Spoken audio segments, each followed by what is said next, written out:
മഹാഭാരത യുദ്ധഭൂമിയിൽ അർജുനനു പോലും ഭയമായിരുന്നു ആ വീരനെ. വെറുമൊരു പോരാളിയായിരുന്നില്ല അദ്ദേഹം. ദാനധർമ്മങ്ങൾ കൊണ്ട് ദേവന്മാരെ പോലും അമ്പരപ്പിച്ച സൂര്യപുത്രൻ കർണൻ.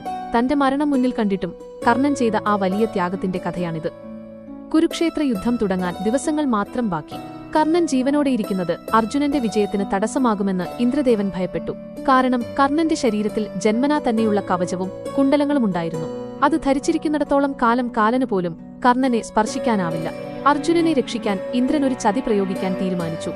കർണന്റെ പിതാവായ സൂര്യദേവൻ മകന് മുന്നറിയിപ്പ് നൽകി. മകനെ, ഇന്ദ്രൻ ഒരു ബ്രാഹ്മണ വേഷത്തിൽ നിന്റെ കവചം ചോദിച്ചുവരും. അത് നൽകരുത്, അത് നിന്റെ ജീവനാണ്. എന്നാൽ കർണൻ മറുപടി പറഞ്ഞത് ഇപ്രകാരമാണ്: എന്റെ വാതിൽക്കൽ സഹായം ചോദിച്ചു വരുന്നവരെ വെറും കൈയോടെ വിടാൻ എനിക്ക് കഴിയില്ല പിതാവേ, അതെന്റെ മരണമാണെങ്കിൽ പോലും. അടുത്ത ദിവസം പുലർച്ചെ ഗംഗാതീരത്ത് കർണൻ സൂര്യനമസ്കാരം കഴിഞ്ഞു നിൽക്കുമ്പോൾ വൃദ്ധനായ ഒരു ബ്രാഹ്മണൻ അദ്ദേഹത്തെ സമീപിച്ചു. മറ്റാരുമായിരുന്നില്ല അത്, വേഷം മാറിയെത്തിയ ദേവേന്ദ്രൻ. എനിക്ക് നിന്റെ ശരീരത്തിലെ കവചവും കുണ്ടലങ്ങളും ദാനമായി വേണം എന്ന് ഇന്ദ്രൻ ആവശ്യപ്പെട്ടു. മുമ്പിൽ നിൽക്കുന്നത് ഇന്ദ്രനാണെന്ന് കർണന് മനസ്സിലായി. തന്റെ മരണം ഉറപ്പാക്കാനുള്ള തന്ത്രമാണിതെന്നും അദ്ദേഹം അറിഞ്ഞു. എങ്കിലും കർണൻ ഒന്നു പുഞ്ചിരിച്ചു. യാതൊരു മടിയും കൂടാതെ മൂർച്ചയുള്ള കത്തി ഉപയോഗിച്ച് സ്വന്തം ശരീരത്തിൽ നിന്നും ആ കവചം അദ്ദേഹം മുറിച്ചെടുത്തു.